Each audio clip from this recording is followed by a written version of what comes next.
Scary moment on the field. Rice safety Daveon Hook carted off after brutal play.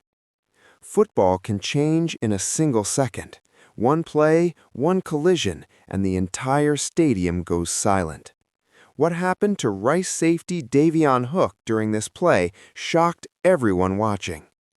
During this play, Daveon Hook went down hard after contact. Immediately, players began signaling to the sidelines, and medical staff rushed onto the field. You could feel the tension, teammates on one knee, fans holding their breath. Moments later, Hook was carted off the field, a sight no one ever wants to see in football. The game completely stopped. Both teams showed respect as the focus shifted from football to something far more important, a player's health. These moments remind us how dangerous the game can be, no matter how prepared